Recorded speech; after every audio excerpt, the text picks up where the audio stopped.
बिस्मिल्लाहिर्रहमानिर्रहीम।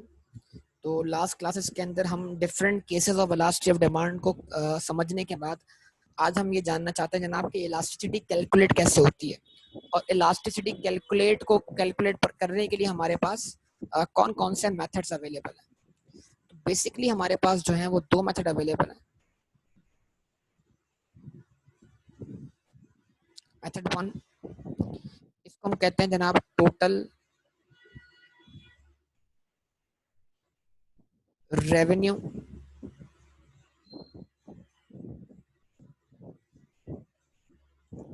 Total expenditure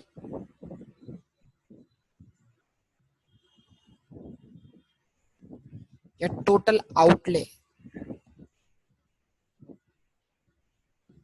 total revenue method, total expenditure method या total outlay method. अच्छा, उसके बाद सेकंड मेथड हमारे पास क्या है, उसको हम बोलते हैं प्रोपोर्शनेट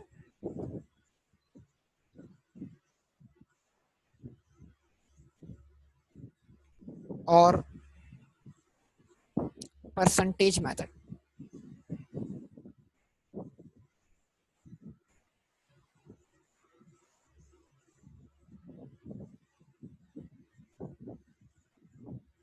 प्रोपोर्शनेट और परसेंटेज मेथड। जब हम बात करेंगे प्रोपोर्शनेट और परसेंटेज मेथड की तो उसके नीचे आपके पास दो और मेथड आ जाएंगे।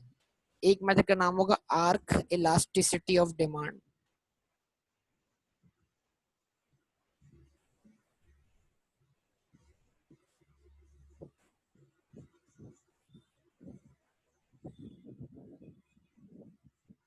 और दूसरे मेथड का नाम होगा point elasticity of demand.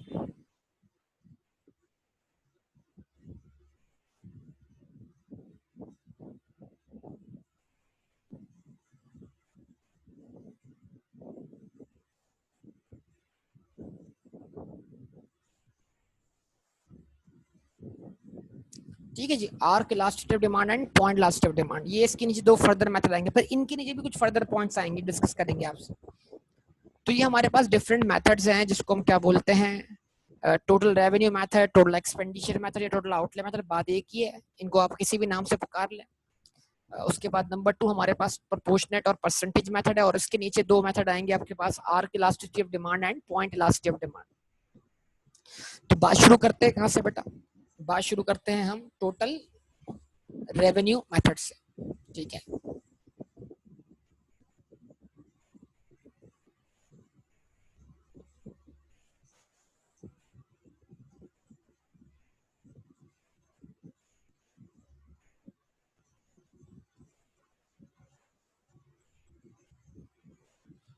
Total revenue,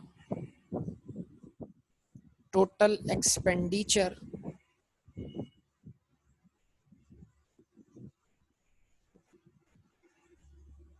total outlay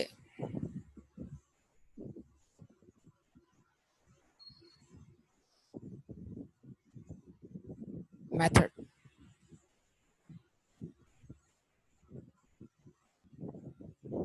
ठीक है जी, अब सुनिएगा तवज्जो से। इन this method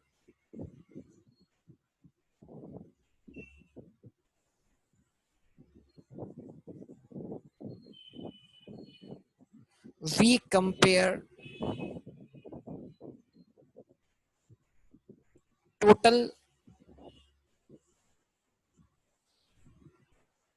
revenue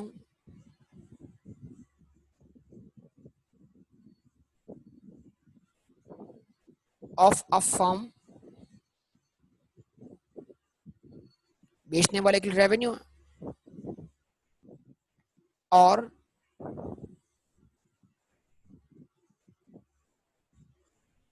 expenditure of a consumer, खरीदने वाले के लिए एक्सपेंडिचर है।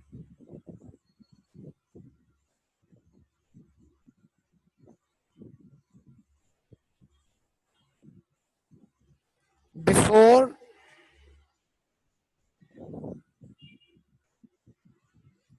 एंड आफ्टर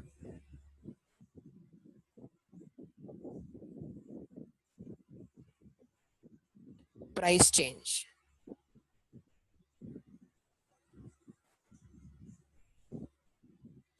ये वो मेथड है जिसके अंदर हम फर्म के टोटल रेवेन्यू को कंपेयर करते हैं या फिर किसी भी कंज्यूमर के टोटल एक्सपेंडिचर को क्या करते हैं, कंपेयर करते हैं before and after price change. ठीक है, तो फिर वो प्राइस चेंज कर before and after price change करने के बाद जो रेवेन्यू कंपैरिजन होता है, उस कंपैरिजन के बेस पे हम डिसीजन लेते हैं कि डिमांड यूनिट इलास्टिक है, इलास्टिक है, परफेक्टली इलास्टिक है, परफेक्टली इनइलास्टिक है। लेकिन यहाँ पर क्या आपसे सवाल करते हैं, सवाल क्या है, क्या रेवेन्यू और एक्सपेंडिचर एक ही बात है? सवाल, क्या रेवेन्यू और एक्सपेंडिचर एक ही बात है? Response please. क्या रेवेन्यू और एक्सपेंडिचर एक ही बात है?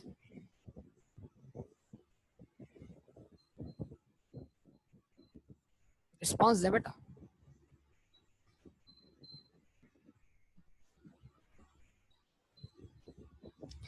क्या रेवेन्यू और एक्सपेंडिचर एक ही बात है? यार रिस्पॉन्स चाहिए आप सबका, हाँ ना कुछ तो बोले बेटा। देखिए बेटा, अब यही तो बात है ना, जरा समझने वाली बात है। समझने वाली बात क्या है, देखो बेटा, समझो, समझो बात को, बात को समझो।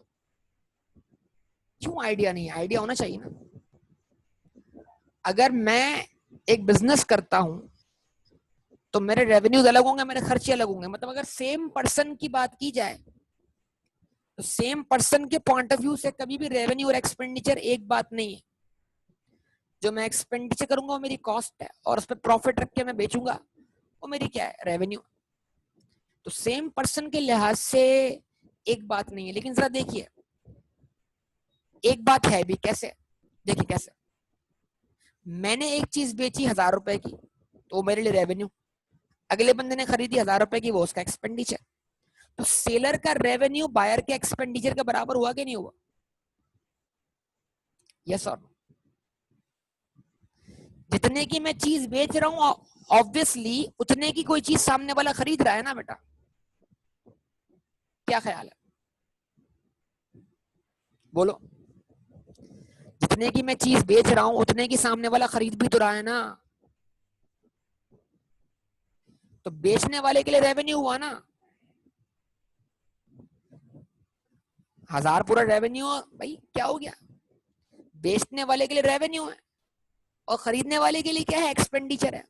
तो यहाँ पर एक बंदे की बात नहीं हो रही, दो अलग अलग बंदे की बात हो रही है। मतलब अगर आप सोच रहे हैं बेचने वाले के लिहाज से तो ये रेवेन्यू है, और अगर आप सोच रहे हैं खरीदने वाले के लिहाज से तो ये क्या, एक्सपेंडिचर है। तो जरा अल्फाजों पे गौर करें। In this method we compare total revenue of a firm, बेचने वाले के पॉइंट ऑफ व्यू से रेवेन्यू, और एक्सपेंडिचर ऑफ अ कंज्यूमर, खरीदने वाले के लिहाज से expenditure, before and after price change. Yes और? तो अभी कंपैरिजन कैसे करें? कैसे मालूम होगा डिमांड जो है वो क्या है, यूनिट इलास्टिक है, डिमांड जो है वो क्या है, इन इलास्टिक है, ये डिमांड जो है वो इलास्टिक है। तो अब बारी बारी सिचुएशन आपके सामने आ रही है। देखिए, नंबर 1, तो सर कैसे मालूम होगा कि डिमांड यूनिट इलास्टिक है? स्टार्ट करते हैं, देखिएगा, तवज्जो चाहिए आप सबकी भरपूर।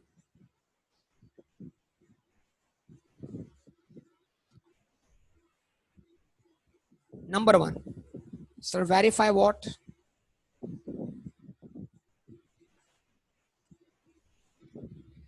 Unit elastic demand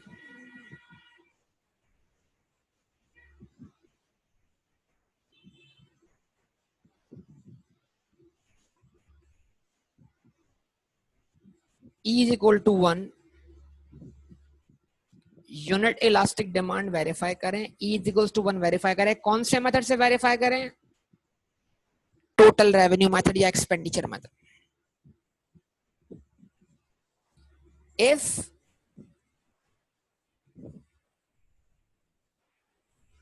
total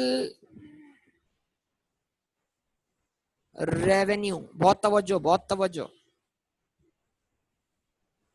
if total revenue remains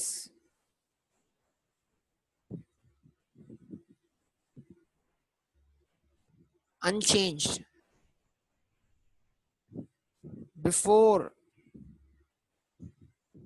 and after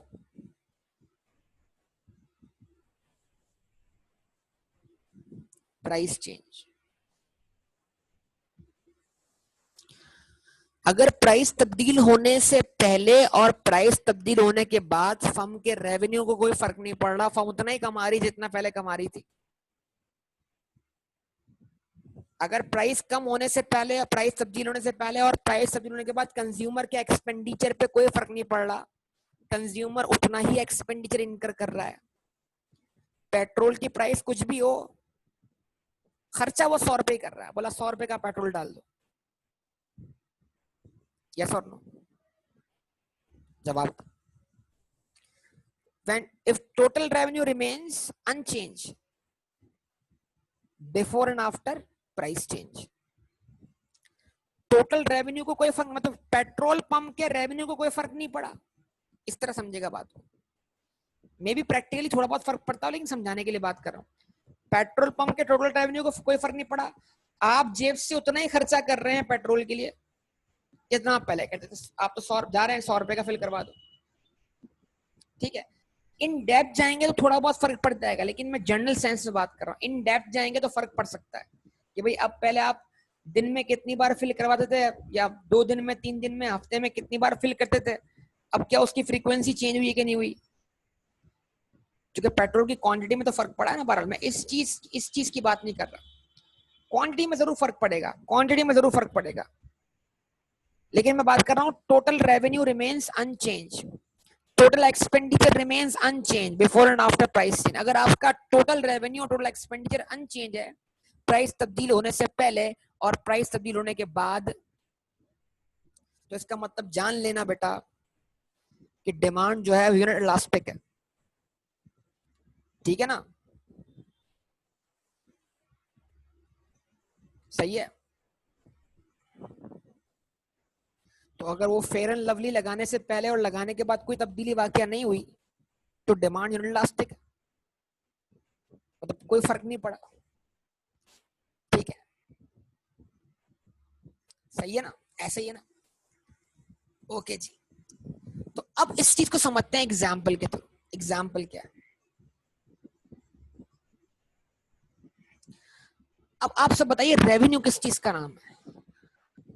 क्या हमने रेवेन्यू फंक्शन पढ़ा बचपन के अंदर? बताइए,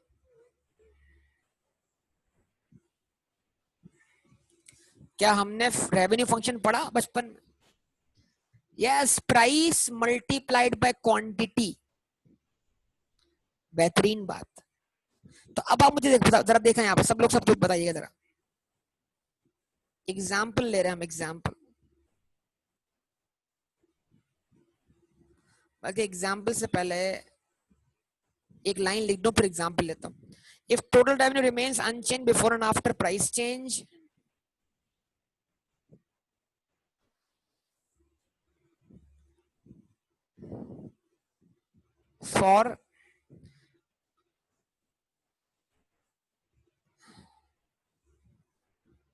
for a product, the demand for such product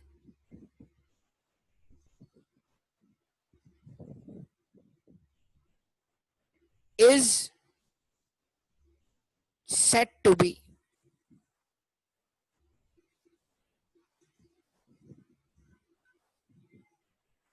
unit elastic demand।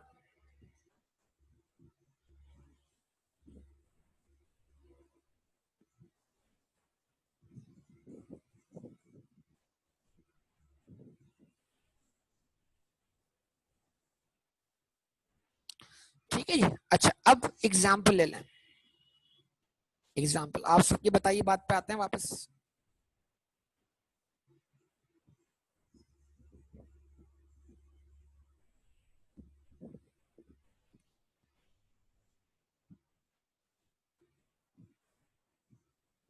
Price, तवज्जो बेटा तवज्जो, प्राइस कीमत 10 रुपए है, जब मार्केट प्राइस 10 रुपए है तो क्वांटिटी डिमांडेड 10 यूनिट्स है। यस और नो? रिस्पॉन्स करो यार, रिस्पॉन्स करो। तो प्राइस कम हुई, प्राइस 10 से कम हो गई, कितनी हो गई? 5 रुपए। क्वांटिटी डिमांडेड 10 यूनिट से बढ़ के कहां पहुंच गई? 20 यूनिट्स पर। अगर मैं प्राइस को प्लॉट कर दूं y एक्सिस पर और Q को प्लॉट कर दूं x एक्सिस पर, तो कौन सा डायग्राम बन जाएगा? उस डायग्राम का नाम लीजिए, उस डायग्राम का नाम लीजिए डिमांड कर्व। बेहतरीन बात। यस और नो?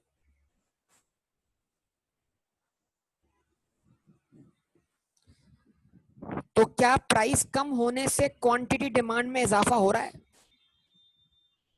अगर मैं 10 से 5 पर आ रहा हूं तो क्वांटिटी डिमांड 10 से 20 पे जा रही है, या अगर मैं 5 से 10 पर आऊं तो प्राइस में इजाफा होगा और क्वांटिटी डिमांड 20 से 10 पे आ जाएगी, कमी आ जाएगी। तो आपको लॉ ऑफ डिमांड वेरीफाई होता हुआ दिखाई दे रहा है?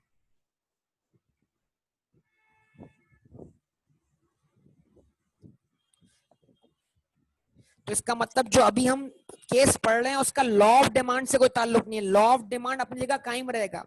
यानी कि बताना चाह रहा हूं मैं, इस केस में प्राइस का क्वांटिटी डिमांड के साथ रिलेशनशिप नहीं बयान कर रहा, उसको खराब मत कीजिएगा प्लीज, वो अपनी जगह वैसा का वैसा ही है कि प्राइस का और क्वांटिटी डिमांड का रिलेशनशिप इनवर्स ही है बेटा। लेकिन मैं अब प्राइस का ताल्लुक जोड़ने जा रहा हूं किससे? रेवेन्यू से।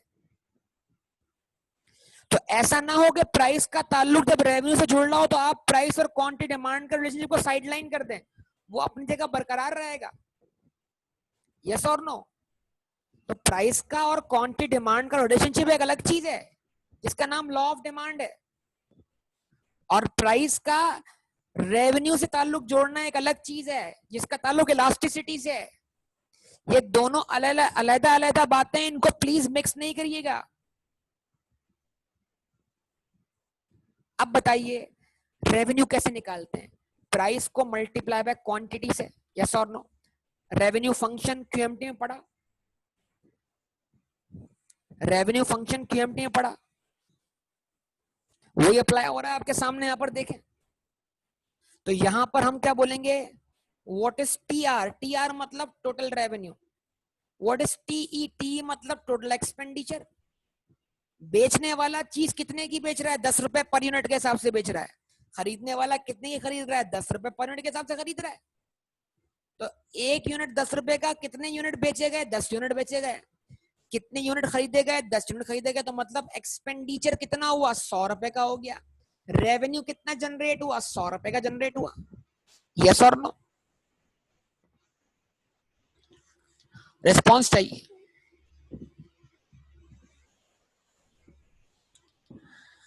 अच्छा जी, प्राइस 10 से कितनी हो गई? 5 रुपए। प्राइस आधी हो गई, लेकिन प्राइस आधी होने से क्वांटिटी डिमांड दुगनी हो गई।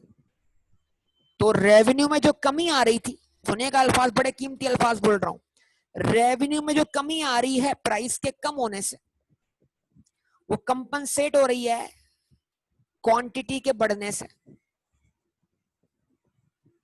यस और नो? सोचिए। therefore what? your total revenue remains unchanged। अगर 5 रुपए के अंदर हम 10 यूनिट ही बेचते तो 50 रुपए हमारा रेवेन्यू होता, लेकिन क्योंकि अब 5 रुपए के अंदर हम 20 यूनिट बेच रहे हैं, तो प्राइस आधी होने के बाद हमारा क्वांटिटी डिमांड दुगना हो गया है, तो लिहाजा हमारा total revenue remains what? Unchange.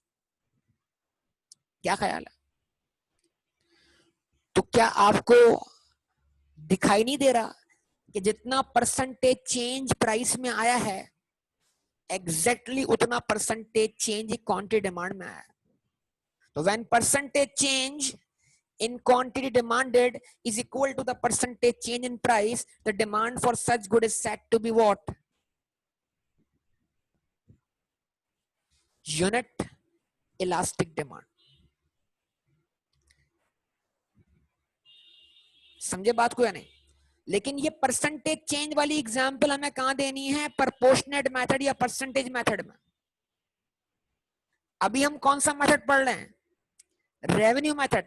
तो रेवेन्यू मेथड के लिहाज से बात इतनी होगी कि when total revenue remains unchanged before and after price change, when total expenditure of a consumer remains unchanged before and after price change. जवाब दे. समझे बात को? बताइए.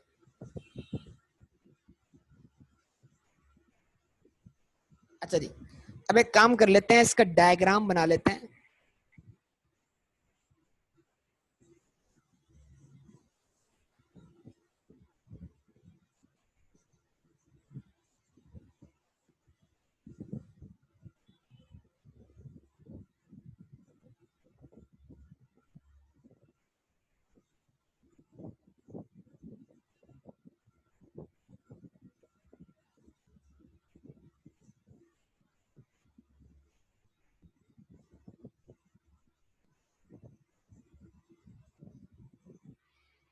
ठीक है जी. क्वांटिटी डिमांडेड कहां प्लॉट करनी है आप जानते हैं.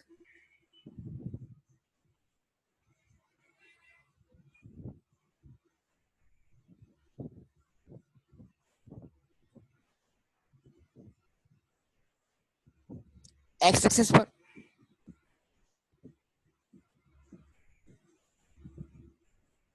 प्राइस कहां प्लॉट करनी है? वाई एक्सिस पर.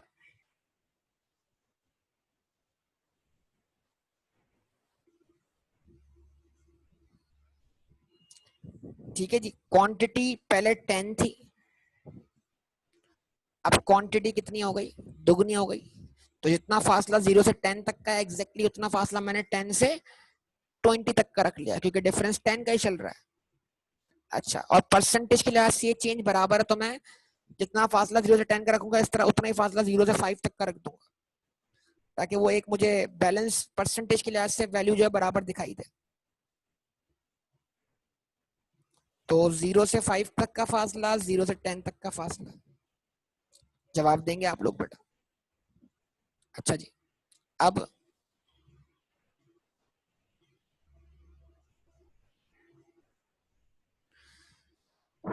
तो जब प्राइस 10 रुपए तो क्वांटिटी डिमांडेड 10 यूनिट.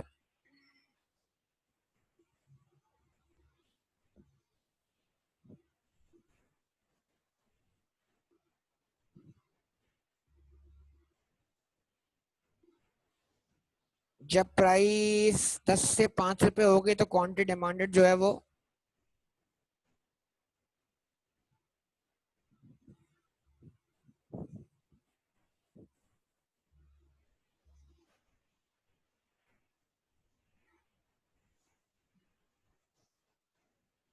अब आपको 2 पॉइंट मिल गए. इन 2 पॉइंट्स को मिला के चाहे तो स्ट्रेट लाइन ड्रॉ कर दें, ठीक है, और चाहे तो क्या करें, एक कर्व की शक्ल में बना दें.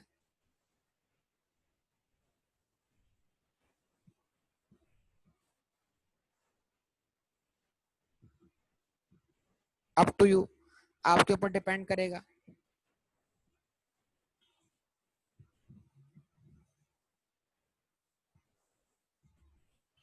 ठीक है जी. तो नेगेटिव स्लोप लाइन आ गई, इसको हमने क्या नाम दिया? डिमांड कर्व का. ये ए पॉइंट से आप मूव कर गए बी पॉइंट पर, एक्सटेंशन हो गई, और अगर बी से मूव करेंगे ए पॉइंट पर तो कॉन्ट्रैक्शन हो जाएगी. तो ये movement along the curve verify होने का मतलब क्या है? लॉ ऑफ डिमांड अपनी जगह अप्लाई हो रहा है. लेकिन अभी क्या हम लॉ ऑफ डिमांड पे बात कर रहे हैं? नहीं. मसला यही होता है कि जब हम किसी नए टॉपिक को छेड़ते हैं तो हम पुराने टॉपिक को खराब कर चुके होते हैं. अभी हम लॉ ऑफ डिमांड पे बात नहीं कर रहे. अभी हम देखें, जरा इस चीज को देखिएगा.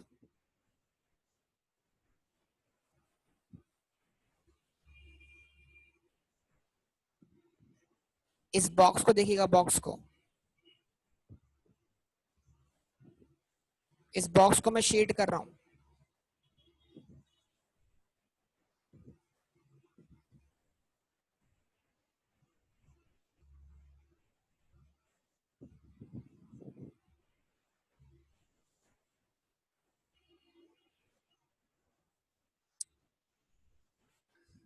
ठीक है बेटा।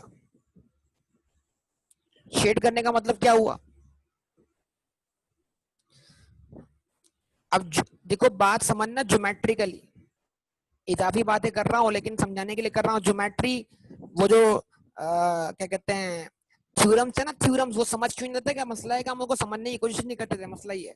बहरहाल कोई डिटेल में नहीं जाऊंगा मैं फिलहाल, लेकिन बेसिक बिल्कुल बात कर रहा हूँ। ये बताइए, ये मैं आपके सामने रखता हूँ, जरा आप मुझे बताइए ये क्या ज्योमेट्रिकली इसको क्या बोलेंगे? 0 से 10, 10 से ए से वापस 10 और 10 से 0, इसको ज्योमेट्रिकली कौन सा शेप बोलेंगे? इसको ज्योमेट्रिकली कौन सा शेप बोलेंगे जो शेप बन रहा है?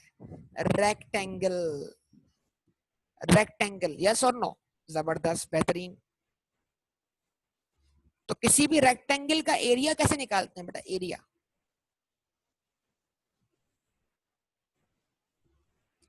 किसी भी रेक्टेंगल का एरिया कैसे निकालते हैं?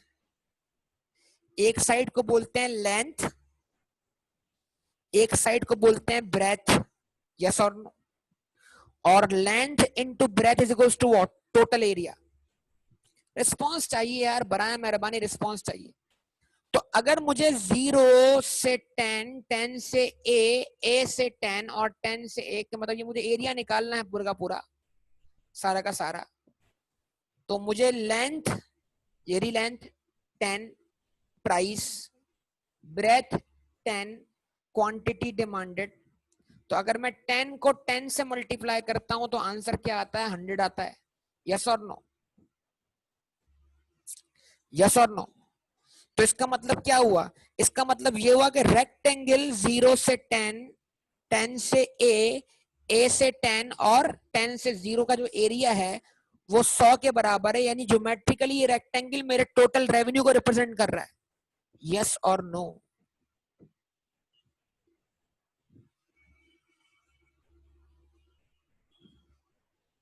बताइए, कुछ समझे मेरी बात या नहीं? अब जरा गौर करें, अब मुझे एक सवाल का जवाब दें आप सब लोग। अगर प्राइस 10 से 5 हो जाती, अगर प्राइस 10 से 5 हो जाती लेकिन क्वांटिटी 10 ही रहती, क्वांटिटी इंक्रीज ना होती, तो रेवेन्यू क्या होता हमारा?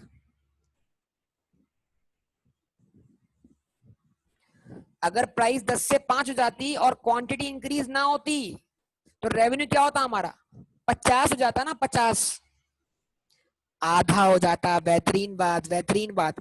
अच्छा जरा देखिएगा, अब देखिए सब लोग, बेहतरीन बात, बात पिक करने का वक्त है।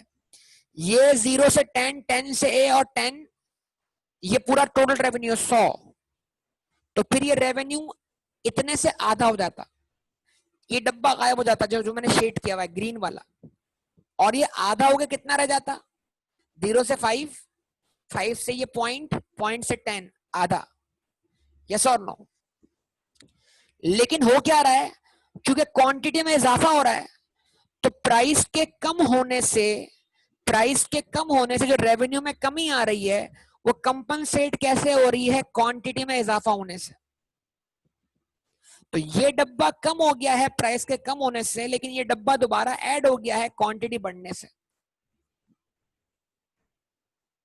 यस और no? Therefore what? Total revenue remains what? Unchanged. सोचिए, दिमाग चलाइए। अब आइए, अब उसको दोबारा वेरीफाई करते हैं। अब एक नया रेक्टेंगल देखते हैं, नया रेक्टेंगल 0 से 5, 5 से बी, बी से 20, 20 से 0। क्या ये रेक्टेंगल बनता हुआ दिखाई दे रहा है? क्या ये नया रेक्टेंगल दिखाई दे रहा है? तो नए रेक्टेंगल का एरिया निकालें। Length breadth 5 into 20, 5 into 20 is equals to 100। तो ये एरिया भी 100 के बराबर है। इसका मतलब ये रेक्टेंगल 0 से 5, 5 से बी, 5 बी से 20 बी आपके ज्योमेट्रिकली टोटल रेवेन्यू को रिप्रेजेंट कर रहा है। तो पहले आपका टोटल रेवेन्यू ये था ज्योमेट्रिकली, अब टोटल रेवेन्यू ये है geometrically. Total revenue remains unchanged before and after price change. Demand is set to be what? Unit elastic demand. Yes और नो? क्यों? लॉजिक बड़ी क्लियर है। जितने परसेंटेज से रेवेन्यू में कमी आई है प्राइस कम होने की वजह से, एग्जैक्टली उतने ही परसेंटेज से रेवेन्यू में क्या हो गया है? रेवेन्यू उतना ही बढ़ गया है क्वांटिटी के बढ़ने की वजह से। तो जो डब्बा आपके रेवेन्यू में से गायब हुआ था, वो डब्बा जो है वो यहाँ आके ऐड हो गया है, ये रहा। तो अगर ये डब्बा कम हुआ तो डब्बा उतना ही ऐड हो गया।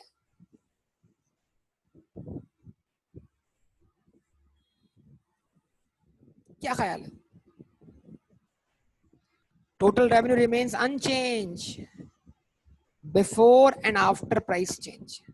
हाँ, ऐसा कह सकते हो, लेकिन मिक्स मत करो कहानी को यार, वरना परेशानी हो जाएगी। सही है बेटा? तो ये कौन सा मेथड कर रहे हैं हम लोग? ये कौन सा मेथड कर रहे हैं?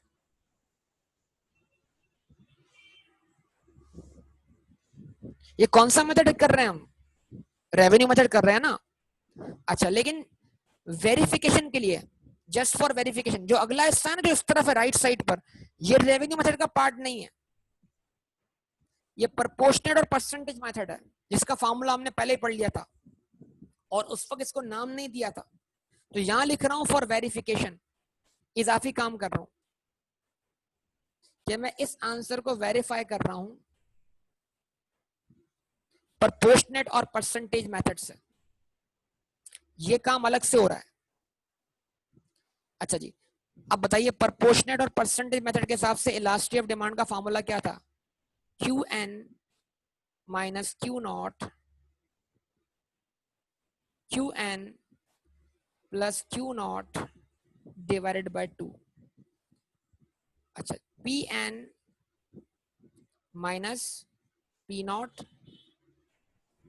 Pn plus P not divided by 2। ठीक है जी?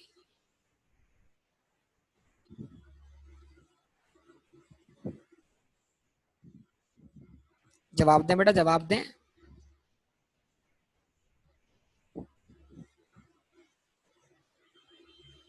ठीक है जी, बोलिए।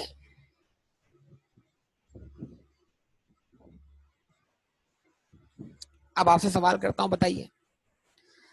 आ जाइए क्वांटिटी डिमांडेड पर। तो बिफोर चेंज क्वांटिटी कौन सी है? 10, इसको माने Q नॉट। और आफ्टर चेंज क्वांटिटी डिमांड कितनी है? 20, इसको माने Qn। तो before change Q naught, after change Qn। Yes और no? Response please, response.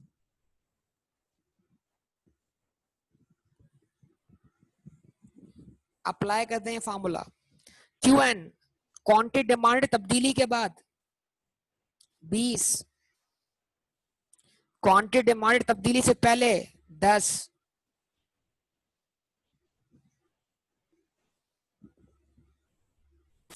Quantity demanded तब्दीली के बाद 20 प्लस क्वांटिटी डिमांड तब्दीली से पहले 10 divided by 2। Change in quantity divided by average quantity.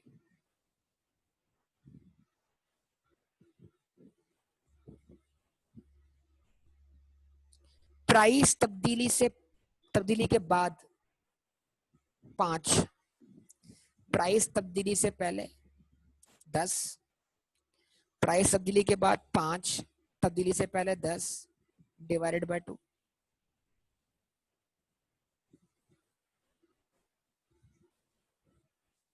Response कीजिए बेटा। अच्छा जी, अब ये बताइए 20 माइनस 10 क्या बचा? 10 बच गया। यानी क्वांटिटी डिमांडेड में इंक्रीज आया कितने से? 10 यूनिट से।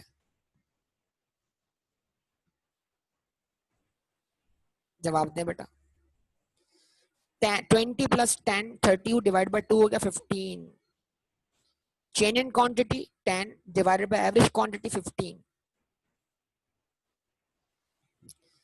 5 माइनस 10, प्राइस में कमी है कितने से? 5 रुपए से. -5 का मतलब क्या? प्राइस कम हुई है. पहले 10 रुपए दिया, 5 रुपए हुई है, साइन तो माइनस का लगेगा.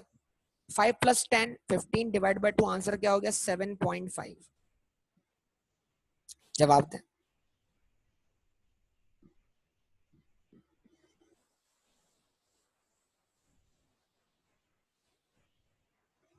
सही है. अच्छा जी, अब क्या करें? अगर आप इसको रेसिप्रोकल कर दे तो आपका साइन जो है वो चेंज हो जाएगा. आपके लिए केस आसान. 10 डिवाइड बाय 15, अगर मैं लगाता हूँ साइन मल्टीप्लाई का, तो 7.5 न्यूमरेटर बन जाएगा और 5 क्या बन जाएगा? डिनोमिनेटर बन जाएगा. ऐसे ही है. बोलिए. वरना क्या करें? न्यूमरेटर को न्यूमरेटर से डिवाइड करें, डिनोमिनेटर को डिनोमिनेटर से डिवाइड करें. और अगर आप साइन चेंज करते हैं मल्टीप्लाई, तो फिर क्या करें? दूसरी फ्रैक्शन के डिनोमिनेटर को न्यूमरेटर बनाते हैं, न्यूमरेटर को डिनोमिनेटर बनाते हैं. अच्छा जी, 10 इंटू 7.5, आंसर क्या आएगा? 75. जवाब दें. और 15 इंटू 5, ये भी आंसर क्या आएगा? 75, लेकिन माइनस का. तो प्लस का 75 डिवाइड बाय माइनस का 75, आंसर क्या आया? आंसर तो 1 ही आया ना बेटा. लेकिन सर 1 कौन सा आया? माइनस का. अब ये माइनस का साइन जो है वो आमतौर पे इग्नोर किया जाता है. माइनस का साइन सिर्फ ये बताना चाह रहा है कि प्राइस का और क्वांटिटी डिमांड का क्या है? Inverse relationship. इस तरह कोरिलेशन की डिग्री होती है ना, डिग्री का एक अलग मतलब होता है और नेगेटिविटी का मतलब अलग होता है, अगर आपको याद हो. नेगेटिव साइन शो कर रहा है वेरिएबल्स के दरमियान इनवर्स रिलेशनशिप बस. लेकिन इलास्टिसिटी की डिग्री किसके बराबर हुई? 1 के बराबर. आंसर तो 1 प्रूव हुआ ना. ये जो साइन है ये तो सिर्फ ये बता रहा है क्योंकि प्राइस का और क्वांटिटी डिमांड का क्या है? इनवर्स रिलेशनशिप है, तो इससे साइन नेगेटिव आ रहा है. कुछ समझे बात या नहीं?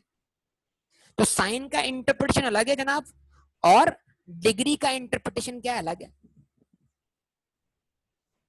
क्या ये बात क्लियर होती है?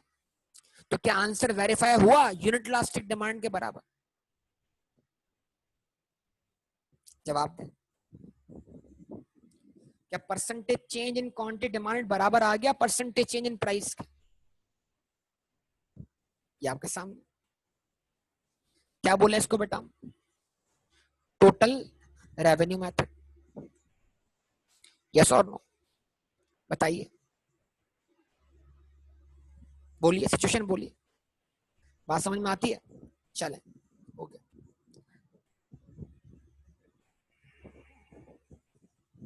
तो चेंज कर लो आप, उल्टा रख के देख लो. 10 को 20 की जगह रखो, 20 को 10 की जगह रखो, फिर उधर क्या करोगे? 10 को 5 की जगह रखो, 5 को 10 की जगह, तब भी आंसर क्या आएगा? सेम आएगा. फिर न्यूमरेटर नेगेटिव हो जाएगा, डिनोमिनेटर पॉजिटिव हो जाएगा. बेटा करके देख लो. लेकिन चेंज करना तो दोनों तरफ चेंज करना ना बेटा. ऐसा नहीं कि एक के क्यू एन को क्यू नॉट बना दिया और क्यू नॉट को क्यू एन, लेकिन पी एन और पी नॉट चेंज नहीं किया. चेंज दोनों तरफ रखना, आंसर माइनस का साइन वेरीफाई होगा. समझे बात को बेटा या नहीं?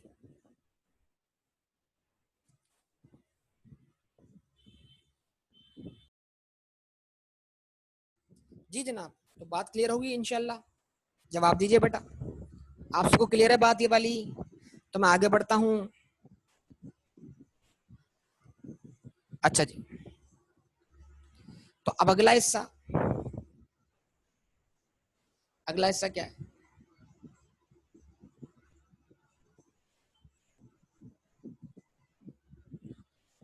Number 2.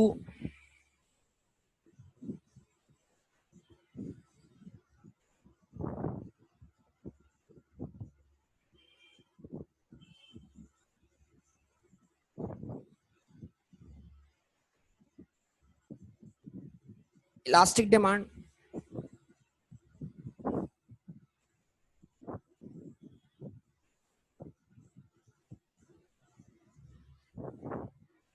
is what? Greater than 1.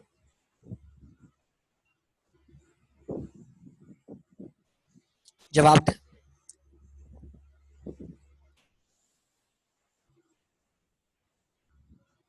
when total revenue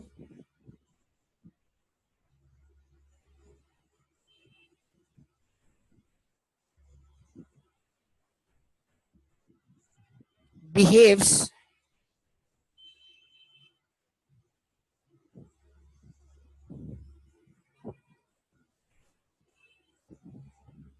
directly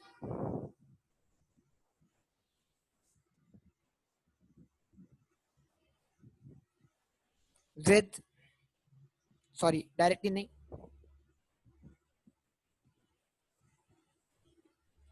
when total revenue behaves inversely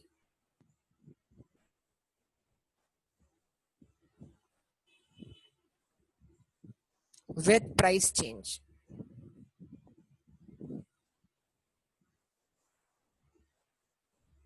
That is, it increases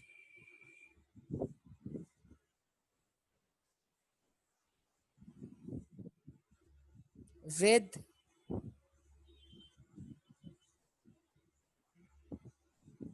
decrease in price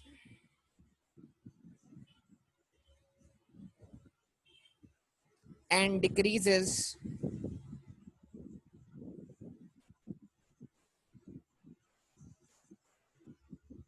with increase in price.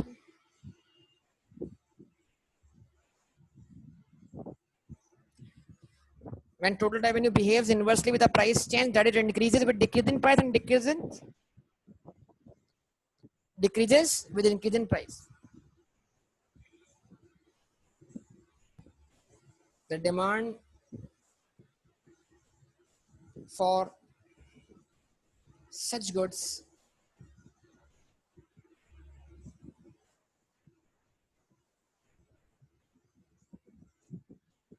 is said to be elastic demand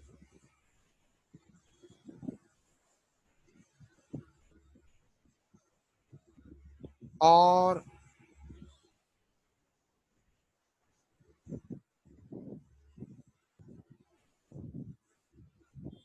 greater than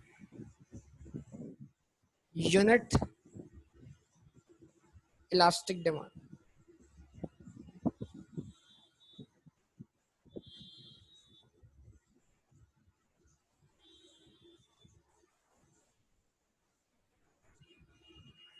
ठीक है जी. अच्छा जी, कैसे example लेते हैं इसकी, वही जिस तरह थोड़ी देर पहले एग्जाम्पल आपके सामने.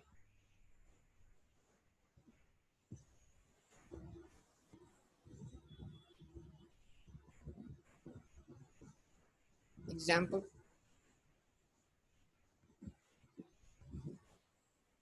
प्राइस रखी, क्वांटिटी रखी और टोटल रेवेन्यू निकाल ले. ठीक है.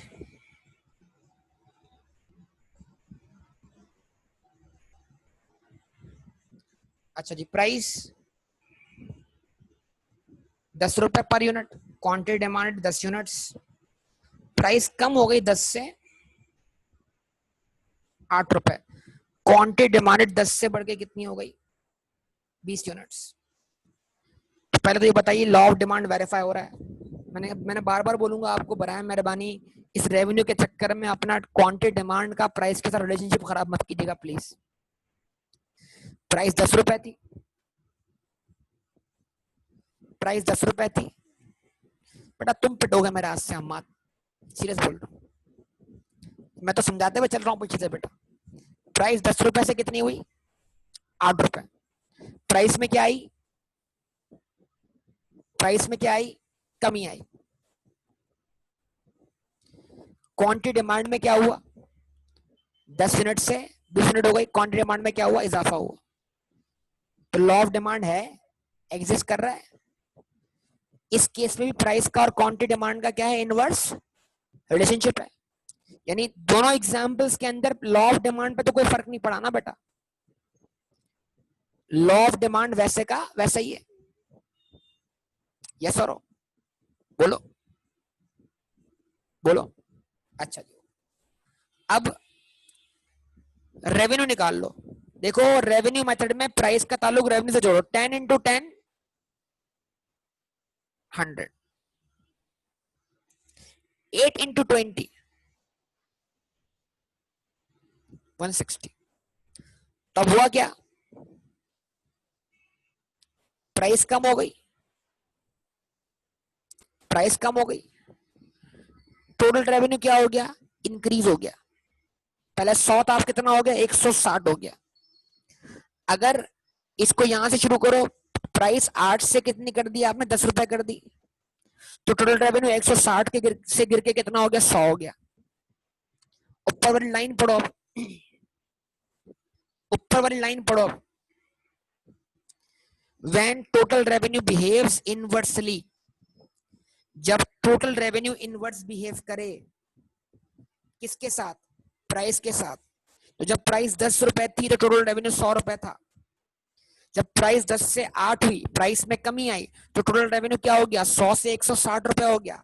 टोटल रेवेन्यू में क्या हो गया, इजाफा हो गया। इट मींस दैट जब डिमांड इलास्टिक होगी तो प्राइस का और टोटल रेवेन्यू का आपस में क्या होगा, इनवर्स रिलेशनशिप होगा।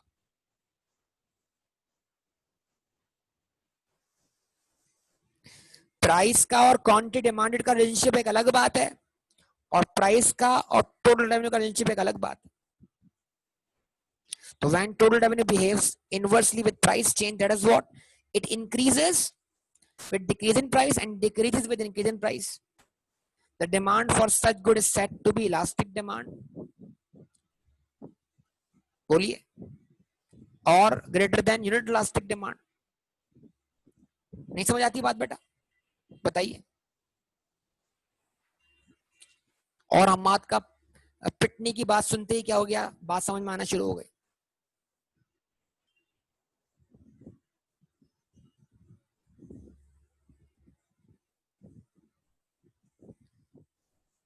अच्छा जी,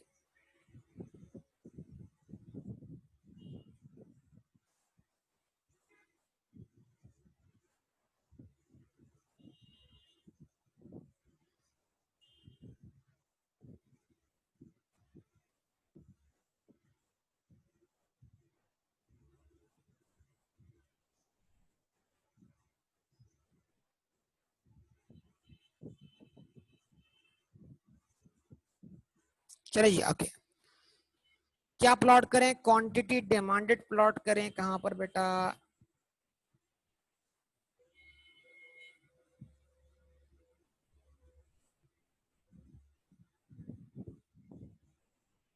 एक्स एक्सेस पर, और प्राइस प्लॉट करें कहां पर, वाई एक्सेस पर। सही है। अच्छा जी, अब वही समझ लो, प्राइस क्वांटिटी कितनी है, 10 है। अब गलती क्या, डायग्राम बनाते वक्त ये 10 लिखा ना, तो 10 के बाद उतना फासला क्या रख दिया, 20 रख दिया। ये तो सही है, मसला ही नहीं है, कोई टेंशन वाली बात नहीं है। तो क्वांटिटी पहले 10 थी, अब 20 हो गई, तो 10 और 20 का डिफरेंस भी उतना ही है, ये तो कोई इश्यू नहीं है। अच्छा जी, यहाँ क्या रखा था हमने, पहले 5 रखा था, तो 5 से 10 तक का फासला क्या है, ये 5 है।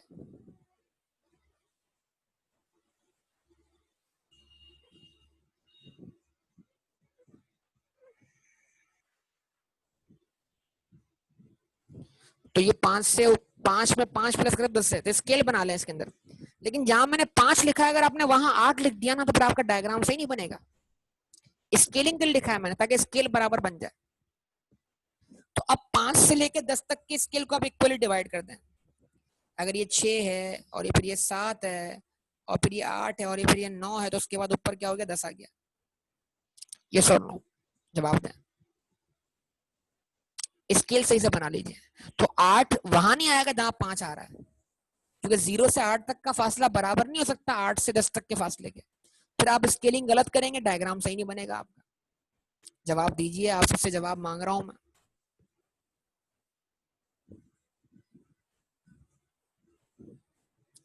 ठीक है जी। तो जब प्राइस 10 रुपए है, तो क्वांटिटी डिमांडेड 10 यूनिट्स, 10 को 10 से मैच कर दिया,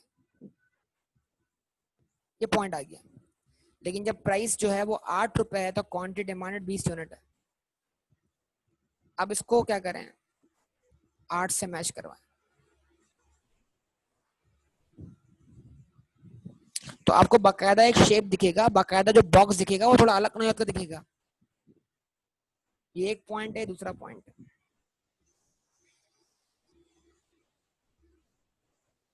इस पर आप क्या करें, डिमांड कर्व प्लॉट कर दें।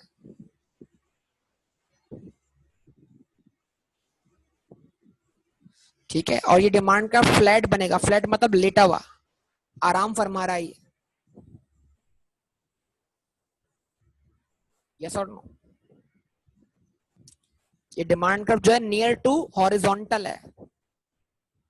जितना डिमांड कर्व हॉरिजॉन्टल के करीब तर होगा उतना डिमांड इलास्टिक होगी, जितना डायग्राम वर्टिकल के करीब तक होगा उतनी डिमांड क्या होगी, इनलास्टिक। अगर अगर पूरा हॉरिजॉन्टल है तो परफेक्टली इलास्टिक, अगर पूरा पूरा वर्टिकल है तो परफेक्टली इलास्टिक, लेकिन हॉरिजॉन्टल थोड़ा ऊपर है तो इलास्टिक,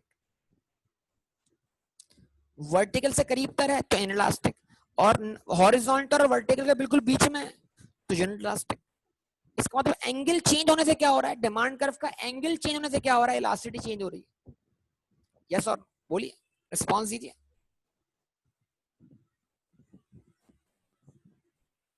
ये पॉइंट ए है और ये पॉइंट बी है, तो अगर प्राइस कम हुई तो आप पॉइंट ए से कहां आ गए, प्राइस 10 से 8 रुपए हुई तो आप पॉइंट ए से कहां आ गए, बी पर आ गए। तो ये तो क्या हो गई, एक्सटेंशन इन डिमांड हो गई। और प्राइस अगर 8 से 10 हो गए तो आप बी से ए पर आ गए, ये कॉन्ट्रेक्शन डिमांड हो गई। तो लॉ ऑफ डिमांड तो वैसे का वैसा वेरीफाई हो रहा है, प्राइस और क्वांटिटी का इनवर्स रिलेशनशिप तो दिखाई दे रहा है। लेकिन अभी तो हम उसकी बात थोड़ी कर रहे हैं, अभी तो हम प्राइस की बात कर रहे हैं रेवेन्यू के साथ। तो हम क्या करेंगे, जरा ये बॉक्स का कर लेंगे, शेड कर लेंगे।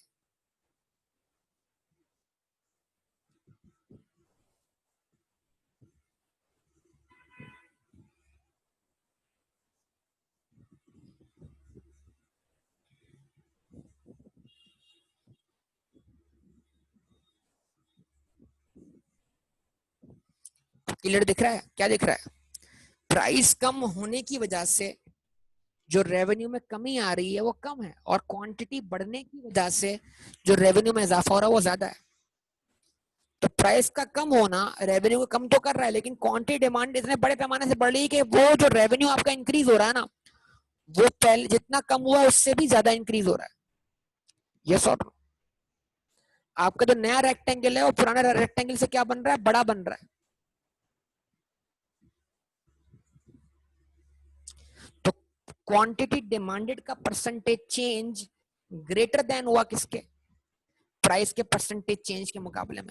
तो when percentage change in quantity demanded is greater than the percentage change in price, the demand is said to be elastic demand or greater than your elastic demand. Yes or no?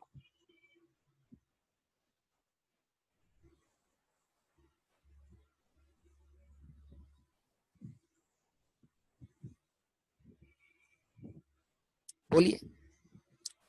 अब ये वही है, देख लें जरा, समझ लें। 0 से 10 तक का फासला, 10 से ए तक का फासला, ए से 10 तक का फासला रेक्टेंगल है, और ये रेक्टेंगल जो है 100 के बराबर है। ये टोटल रेवेन्यू आपका 100 के बराबर।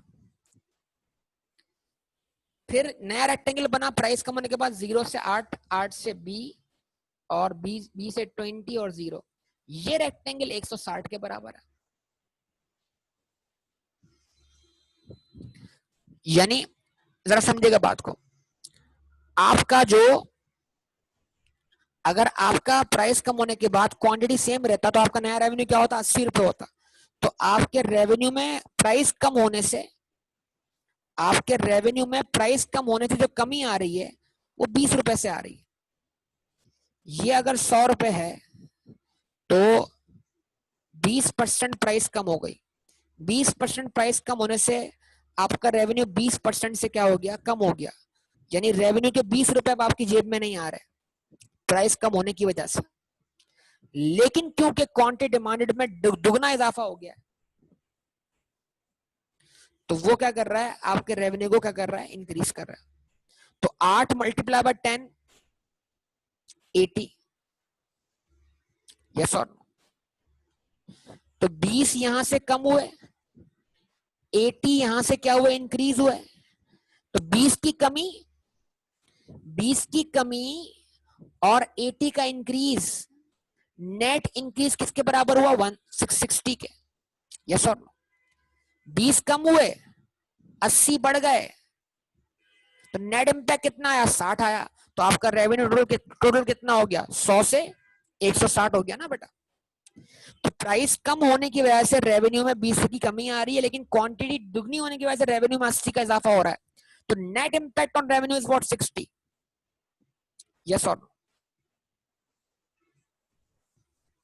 जवाब दीजिए। तो अब आप एक काम ये कीजिएगा कि आप इस सिचुएशन को जरा फार्मूले से वेरीफाई कीजिएगा। Formula is not part of revenue method, लेकिन वेरिफिकेशन के लिए आप देखें आपका आंसर यहाँ पर 1 से ग्रेटर देन आएगा। यहाँ पे लास्ट डिमांड 1 नहीं, 1 से ग्रेटर देन आना चाहिए, लेकिन माइनस वाला साइन इग्नोर करेंगे आप। यानी माइनस का मतलब क्या है? Inverse relationship. ठीक है बेटा, कर लेंगे सॉल्व। तो इंशाल्लाह फिर बाकी बातें आपसे करेंगे अगली क्लास के अंदर। ओके, अल्लाह हाफिज। इसको अगला जरा स्ट्रेट टेक्स्ट से कंटिन्यू कीजिएगा प्लीज सब लोग। ओके बेटा, अल्लाह हाफिज।